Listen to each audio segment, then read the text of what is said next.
Boa noite a todos, queridos irmãos aqui presentes. Boa noite aos nossos irmãos que nos assistem via internet. É com muita alegria que estamos aqui mais uma vez reunidos, todos para podermos aprender um pouquinho mais da doutrina de Cristo através da codificação, dos livros da codificação. Para iniciar, vamos falar um pouquinho das atividades da casa, né?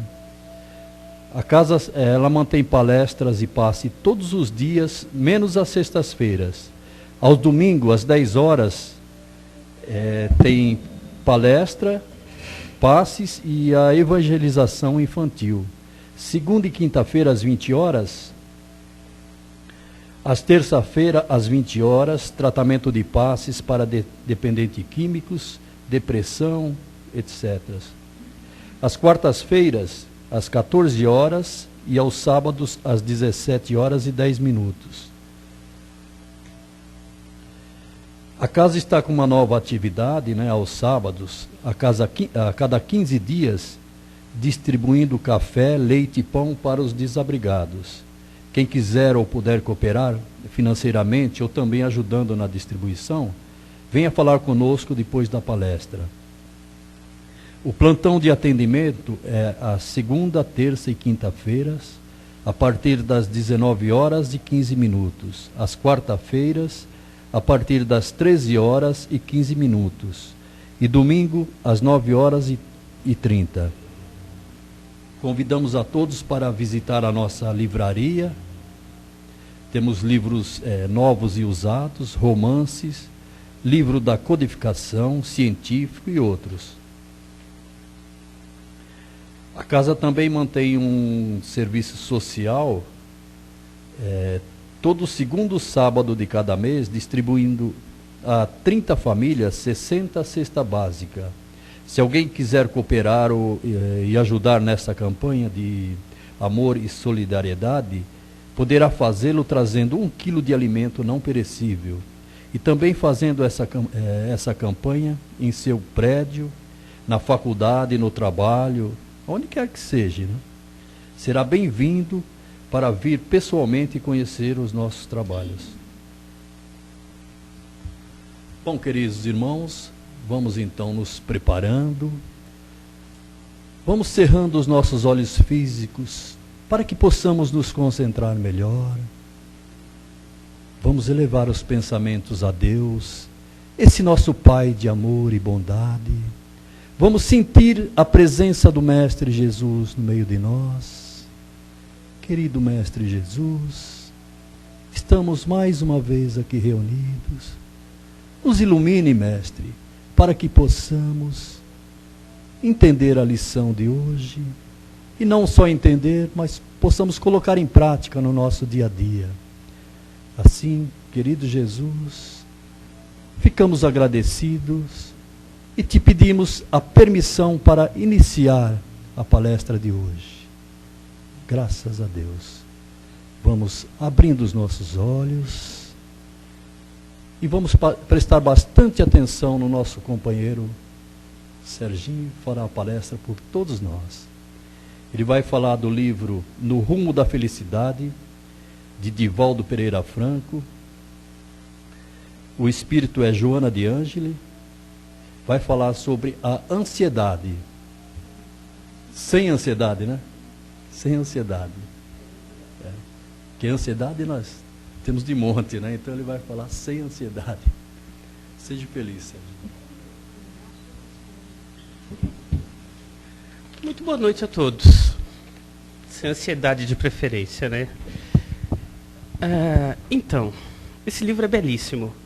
Até porque hoje nós vivemos numa sociedade que busca, de alguma forma, chegar à tal famosa felicidade, aos conceitos de equilíbrio, de emoção. O problema é o seguinte: nossa sociedade, ela trabalha ou vive do trabalho e da pressa individual de cada um. O que acontece?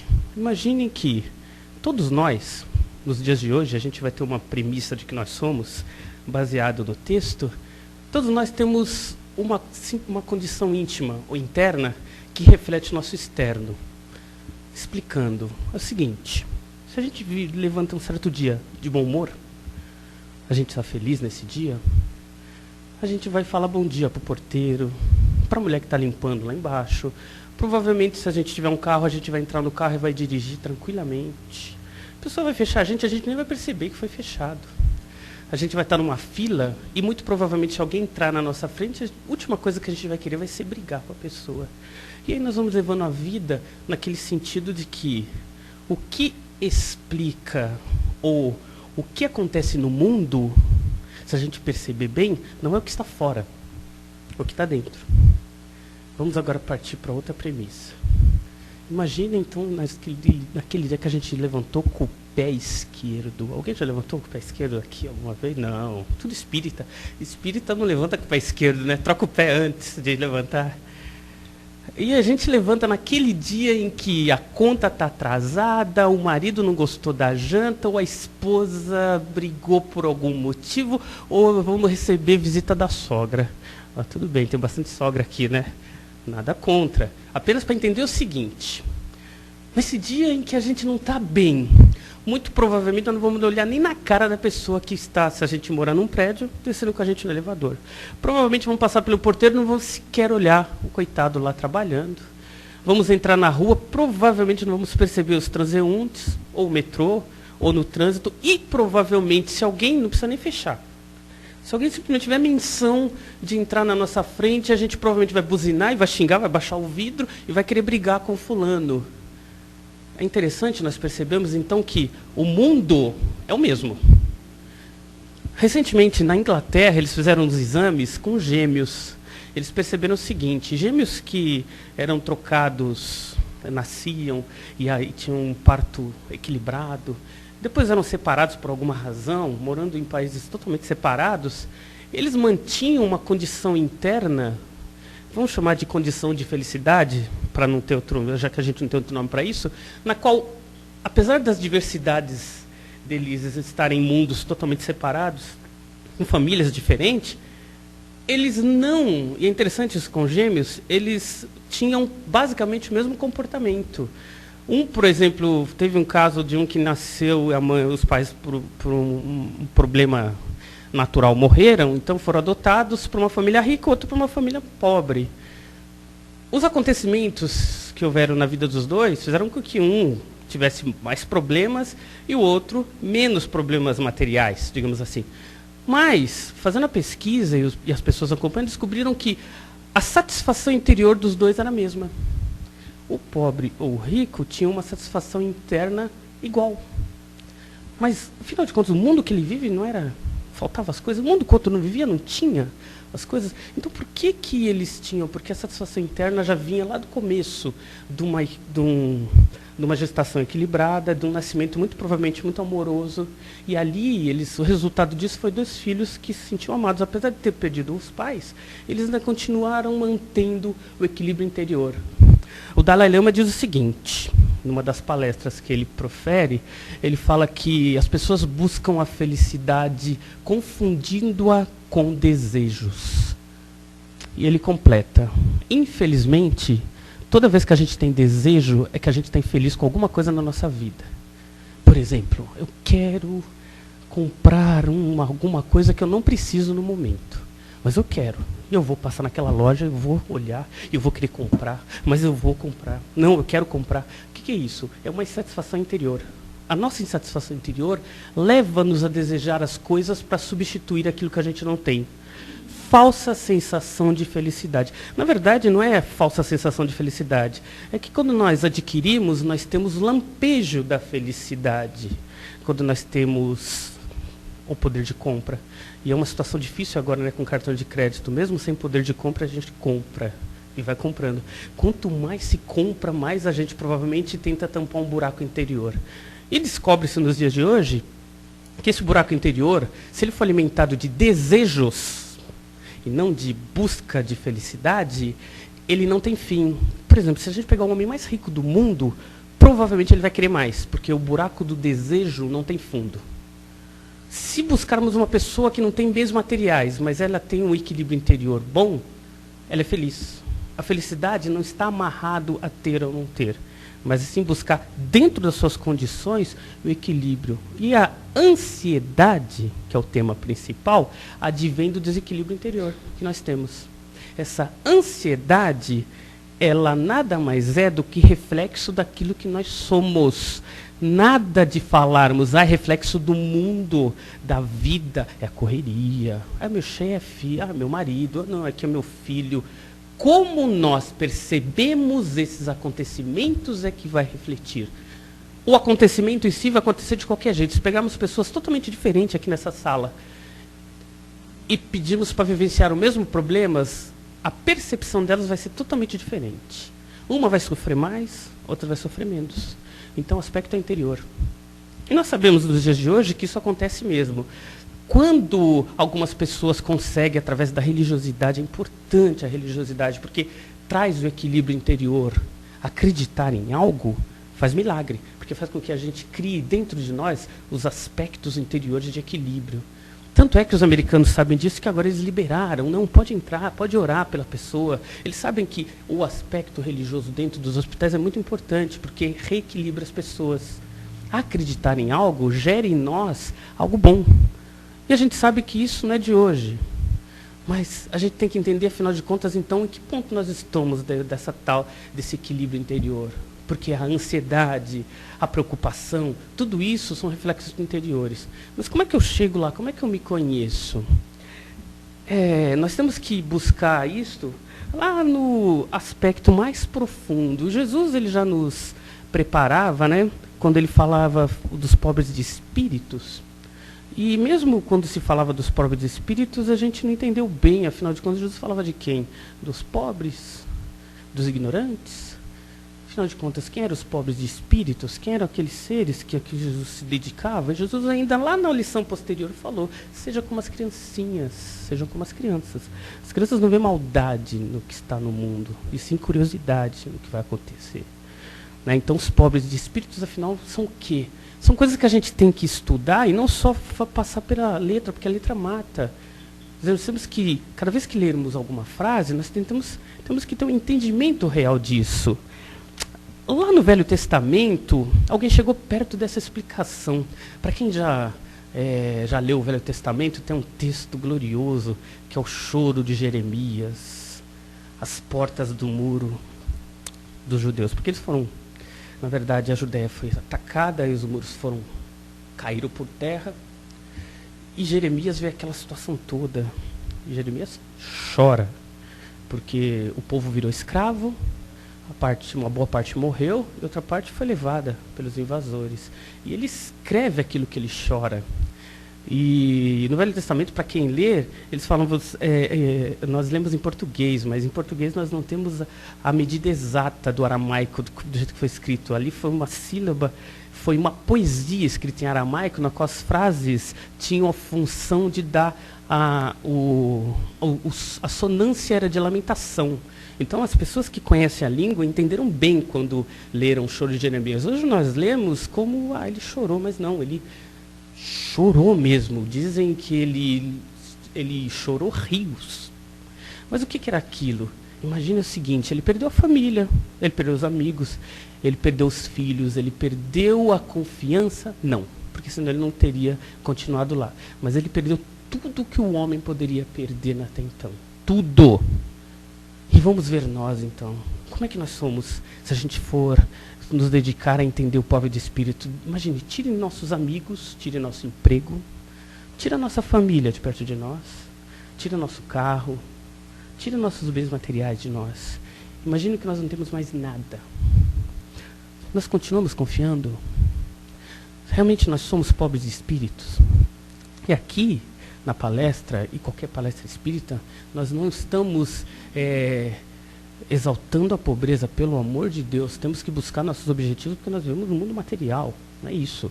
Nós temos sim que trocar de carro quando puder, sim. Vou comprar uma casa maior, vamos atrás. Nós temos que buscar nossos sonhos. Vivemos no mundo material e vivemos em função disso também.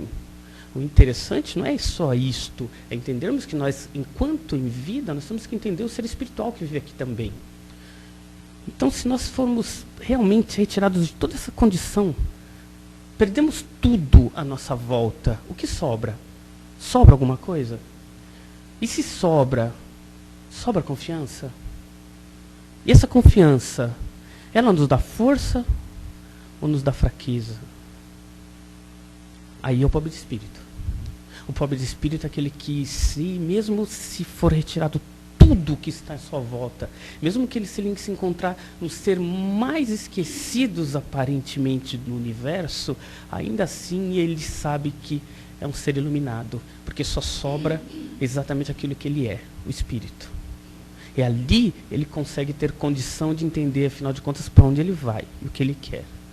Enquanto nós estivermos nos alimentando do que a matéria dá, ou seja, do que o mundo dá, a gente às vezes não dá atenção para o que nós realmente somos. Então nós temos a nossa atenção muito focada nos comerciais de televisão que falam para comprar coisas novas. A gente compra porque, afinal de contas, eu quero ser feliz, né? E vou buscar alguma coisa. E a gente vai atrás de alguma coisa que nos vai fazer feliz se eu colocar na minha casa, mas tem que fazer também. Mas a vida não é só isso. A vida não é só essa busca desenfreada no mundo atual. A vida é muito mais. A ansiedade que acontece no mundo de hoje não acontece só para as pessoas que estão pobres, esquecidas do mundo. Acontece em todos os níveis. Descobre-se hoje, então, que mas quem é rico não é feliz? Sim, quem é rico não é feliz. A gente sabe que os hospitais estão lotados de pessoas ricas e pobres. A gente sabe que em todos os níveis, em qualquer parte do mundo, ser rico, ser pobre, intimamente falando, não diferencia nada não. O caso dos gêmeos, nós, no fundo, somos espíritos. O que tem à parte são cascas que muitas vezes nós vamos colocando para nos proteger do nosso eu interior. E aí Sócrates, quando falava, conhece-te a ti mesmo, ou seja, olhe para dentro de si, realmente do que nós somos, o que nós queremos no mundo. Muitas vezes nós estamos afogados dentro dessa condição material e nosso espírito grita. Quando o espírito grita, aí é a lamentação do Jeremias ali atrás, gritando para a gente se libertar disso.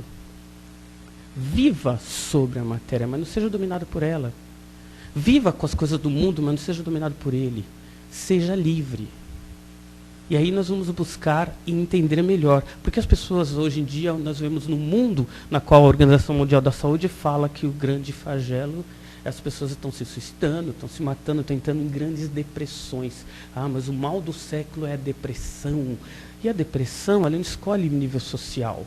Ela não escolhe nada. É o grito do espírito pedindo para ser livre.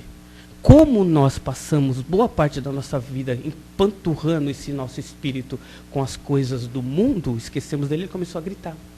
E grita para todos os lados. As pessoas entram, então, em crises desesperadoras porque não conseguem entender, afinal de contas, eu tenho dinheiro e estou triste. A pessoa, e quando é pobre é mais fácil, né? Não, eu estou triste porque eu não tenho dinheiro. É mais fácil de a gente entender. E o rico, quando está triste, entra em estados melancólicos profundos, vai se tratar, e aí agora tem uma tal de uma droga que todo mundo fala que é a droga da felicidade, e conversando com um amigo nosso que é da área da psicologia, diz o seguinte: é uma pena no mundo de hoje a medicina ter caminhado para esse tipo de coisa, porque passar por momentos de tristeza faz parte do aprendizado também. Ela perdeu o namorado. Manda lá para o psicanalista, ele vai dar uma droguinha para ela vai ficar feliz logo, logo. Então a gente para de sofrer, a gente para de começar a encontrar, porque nos momentos de tristeza é a busca do espírito. Ele está gritando lá. Quando acontece alguma coisa na nossa vida, a gente tem que vivenciá-la. A gente tem que vivenciar os momentos alegres e tristes também. Isso é viver. Fazemos parte do mundo na qual todas as nuances têm que ser vivenciadas. Porque senão não adianta estarmos vivos. Aprendemos com a experiência. E aí o que acontece? Sabe-se que o Brasil é o segundo país que mais consome remédios no mundo. É de assustar? É. Porque nós não precisamos de tantos remédios. Então, por que tomamos? Porque o espírito está gritando. E quando o espírito grita, nós não escutamos. E por não escutar o espírito, nós tomamos remédio. Porque a gente toma para ver se ele cala a boca. Porque a gente toma um remedinho e ele fica caladinho e para de falar. Mas aí os problemas começam a vir de todos os outros ângulos. Porque o espírito, ou nós, em espíritos, nós não estamos contentes com o que fazemos, com o que estamos fazendo no mundo. É por isso que os estados de depressão, de melancolia, de tristeza, de estresse estão tão perenes no mundo de hoje. O mundo carece de espiritualidade, em todos os sentidos. As religiões estão buscando um caminho novo. As pessoas sem religiões estão perdidas porque não sabem qual caminho seguir, porque a ciência, por mais que se estude, chega em determinados pontos em que não tem explicação para dar, principalmente para dar para as pessoas que estão precisando dessa explicação para entender melhor a si próprias. Então nós temos que entender que, em primeira instância, nós, em vida, temos uma obrigação conosco. Em primeiro lugar, conosco. Autoconhecer-se. Buscar dentro de nós essa nossa carência. Afinal de contas, se estamos infelizes, meu Deus do céu, o que precisamos fazer? Olhar para dentro de nós. Buscar em nós as respostas. Nós temos essa capacidade. Divaldo Pereira Franco diz, tem. E o próprio Divaldo passou por esses estados de depressão profunda. E ele fala numa das palestras deles o seguinte, que em determinado momento ele foi acometido uma angina danada e teve que ir para a mesa de operação. E aparece Joana de Anjos e ele, o que acontece? Eu estou dando palestra e de repente eu tenho que ser operado. O que está acontecendo? Divaldo, faltou perdão no seu coração. Mas ele tenta vasculhar a memória, mas afinal o que aconteceu? Eu não perdoei, eu deixei passar alguma coisa. Deixou. Mas ela não fala para ele o que foi. Então, necessariamente, apesar de ser espírita, de falar, é humano, como nós. Todos na Terra temos nossos problemas na Terra, porque senão não estaríamos aqui. Todos nós temos que haver conosco. E o próprio Divaldo, então, passa pela experiência e serve para nós como uma aula, né? Quando ele diz que, em determinado momento, ele começou a fazer o tratamento do espelho. O que seria o tratamento do espelho? Ele olhava para o espelho e perguntava, bom, cara, e aí? O que você tem? Como você está se sentindo? E é verdade, ele fazia uma conversa com ele mesmo. É óbvio que algumas pessoas vão buscar a yoga, outros vão buscar a meditação. Não existe um único método para a busca interior. Cada um vai buscar dentro de si algo que lhe dá conforto. Muitos vão pela oração. E através daquele estado de oração profunda, vem os lampejos de resposta que dão alento para a gente. No caso do Divaldo, ele foi através do espelho. Porque para ele era o que dava resultado. Para outras pessoas pode ser qualquer outra coisa. Soubemos isso, passou até na televisão nos dias de hoje, um rapaz que quando ele tomava o vinho, ele olhava para dentro da taça, mas houve uma explicação, acho que passou lá naquele Discovery, de que era reflexo do seu inconsciente lá na taça de vinho, mostrando para ele o que ele precisava mudar. Ele olhava ali. E ali para ele era o caminho. Para cada um de nós vai buscar, desde que haja intenção. Desde que haja intenção de nós nos conhecermos. Desde que haja intenção de nós buscarmos essa mudança. Desde que haja intenção de a gente perceber que a vida no mundo é transformação. Aí buscar essa autoconsciência, trazer para fora esse alento, leva-nos à paz. E aí voltando aos conhecedores, os orientais, eles comentam sobre isso, que quando nós encontramos determinados níveis de paz ou de equilíbrio, e a própria doutrina espírita corrobora com isso, né? Se nós olharmos os trabalhos do Kardec, vamos ver que ele fala do bom espírita. Seguir a cartilha do bom espírita é a busca da transformação interior.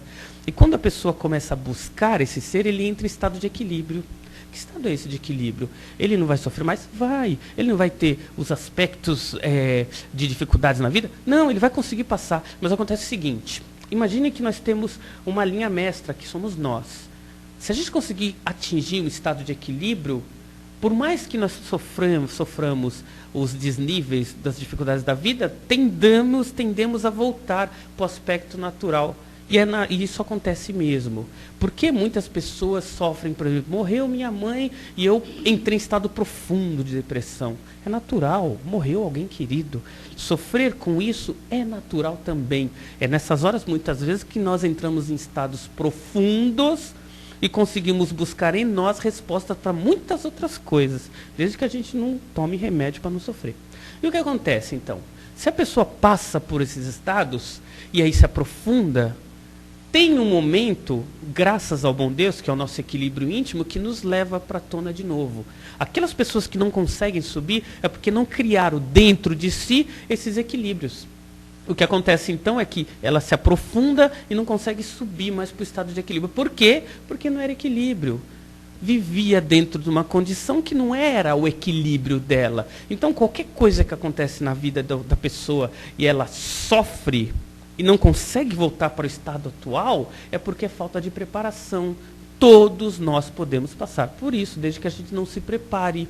Se a gente não se preparar, não começar a se entronizar, orar, elevar o pensamento, se equilibrar com o alto, buscar assuntos de elevação, buscar entronizar e trazer diante de nós as respostas que nos dão tanta tristeza. Se a gente não faz isto como um trabalho, não tem que ser um trabalho. Muitas vezes nós falamos na doutrina espírita, mas puxa vida, dá muito trabalho, né, essa busca interior, a se preparar para a mudança.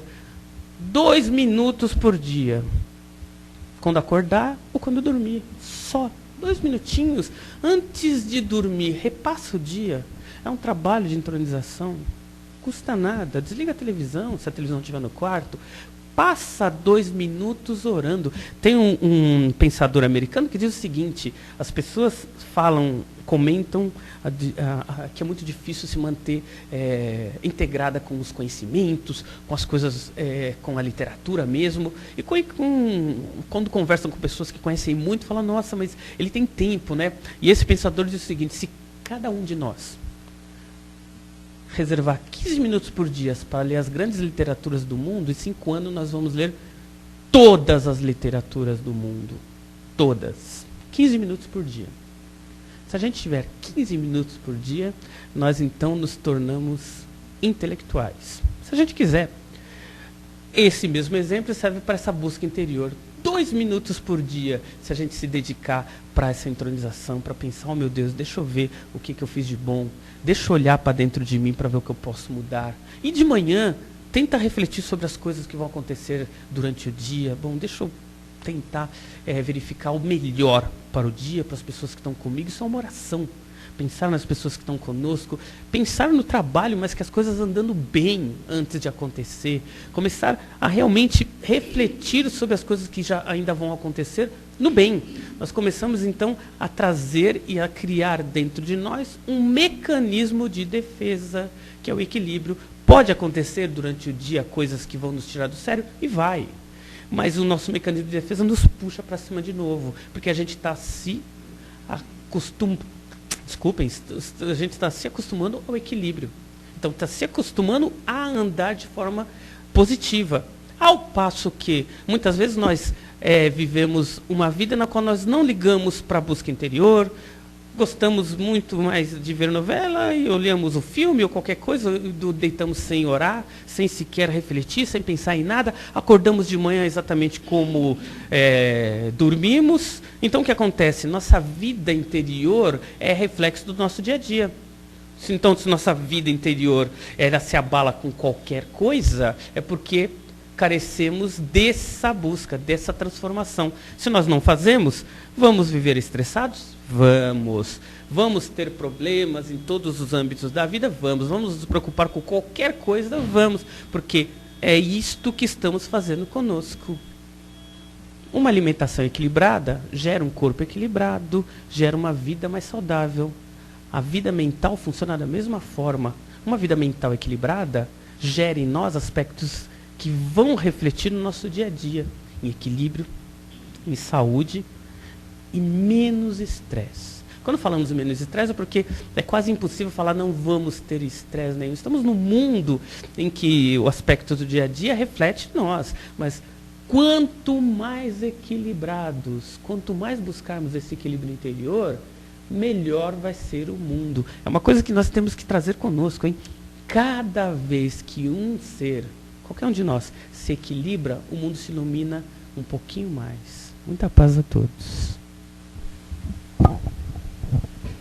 Bom, queridos irmãos, agora é o momento de fazermos a nossa pergunta, a nossa colocação. O Sérgio está aqui para responder. O tema foi bastante propício, né, para a gente tirar nossas dúvidas. Bom, enquanto eles se preparam para fazer a pergunta, eu vou perguntar. A religiosidade não seria um remédio essencial para curar a nossa ansiedade, o nosso estresse? A religiosidade, aí nós não estamos falando de religião XYZ, desde que buscada do coração, é transformadora. É justamente aquilo que transforma o coração para o melhor. E a religiosidade é um religar-se com Deus mesmo, de alguma forma. E não buscar a religiosidade apenas no aspecto físico. Eu fui no centro, ou eu fui na igreja, ou fui... É a religiosidade no nosso dia a dia, no trabalho, com a família. A gente vai se alimentar com a família, faz uma oração. Vamos tomar um café da manhã? Ora.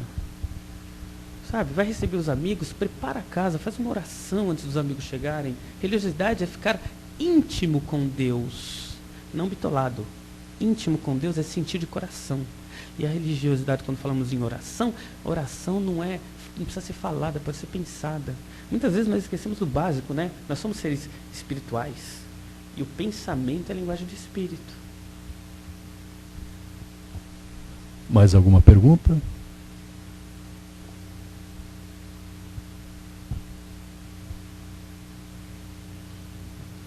O pessoal está meio tímido por aqui, né? Ou entenderam bem mesmo que... Ou não, né? Tenho medo de não ter entendido nada. Tranquilo? Bom, então tá todo mundo... Tá bom. Entende?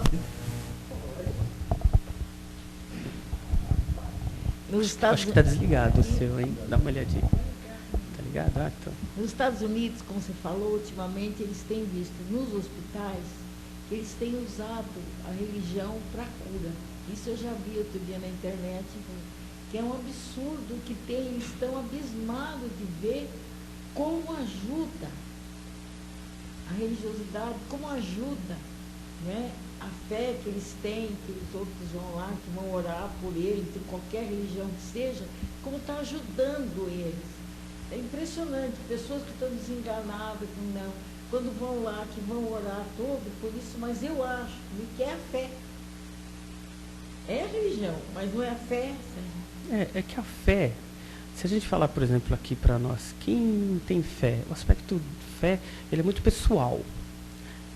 Por isso que Jesus, quando falava, ama Deus de todo o teu coração, de todo o teu entendimento, é porque cada um de nós tem um aspecto da fé. E a fé é isso mesmo, mas ela precisa ser trabalhada. Então, mas eles vão lá ajudar. Então, a pessoa que está lá doente, ela tem fé. Então, por isso que ela é curada. Sim e não. A fé é esse aspecto, mas teve um aspecto interessante que os americanos fizeram, que foi, eles pegaram vários doentes e separaram. E os doentes não sabiam que estavam orando por eles. Então eles começaram a verificar as pessoas e deram nome, né, para as pessoas. Falaram, você vai orar por esse, por esse, por esse. E pegaram um grupo de pessoas que recebiam a oração. E separaram um grupo que não receberiam oração nenhuma. O grupo que recebeu oração teve uma melhora 75% a mais do que aqueles que não receberam oração nenhuma e não sabiam que estavam orando por ele, nenhum outro. Então aí já não era fé, né? Não, é a fé. É que a força da oração, ela vai além da fé individual. Não, a fé das pessoas não saber, é o poder da oração, não é isso? É o poder da vibração, da vontade de ajudar, né? É que a gente não pode esquecer que Deus está por todos, né? Quando a gente se religa com Deus, Ele faz o resto por nós. A gente só precisa pedir, bate, e a porta se abre. Mais alguém? Muito obrigado. Boa noite.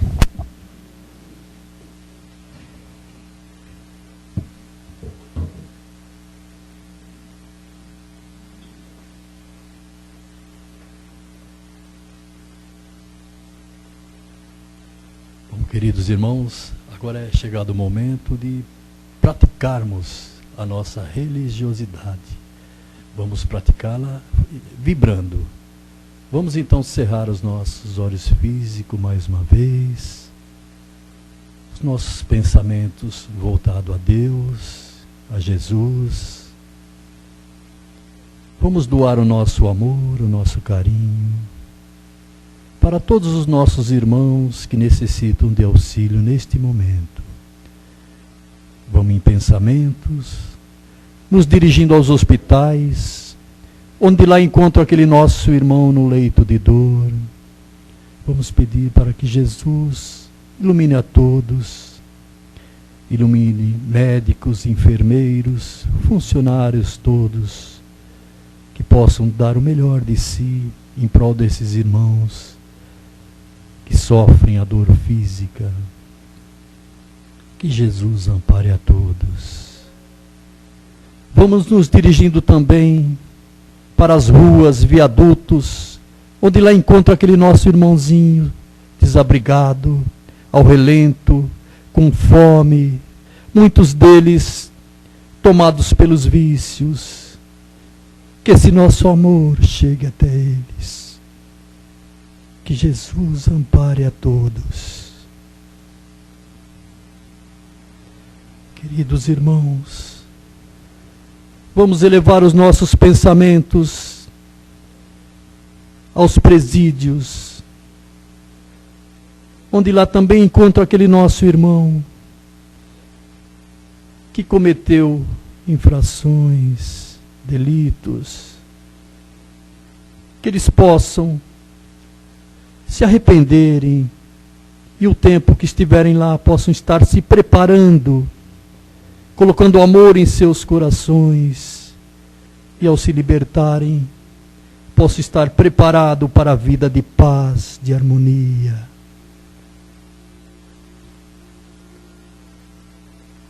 Queridos irmãos, vamos lembrar neste momento de um parente, um amigo, que esteja necessitando também deste nosso apoio de vibrações.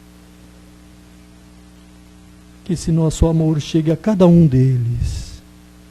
Que Jesus esteja presente em cada coração. Que eles possam receber essa luz divina.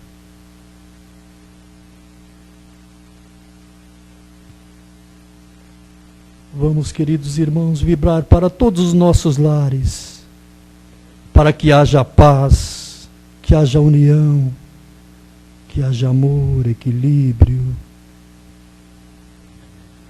que as bênçãos de Jesus derramem em todos os nossos lares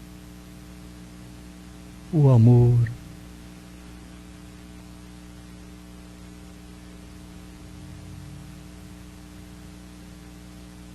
Vamos, queridos irmãos, vibrar para os nossos governantes, para que possam, com a sua sabedoria e inteligência, governar esse nosso país com amor, com seriedade, para que possamos ter uma vida de equilíbrio e paz.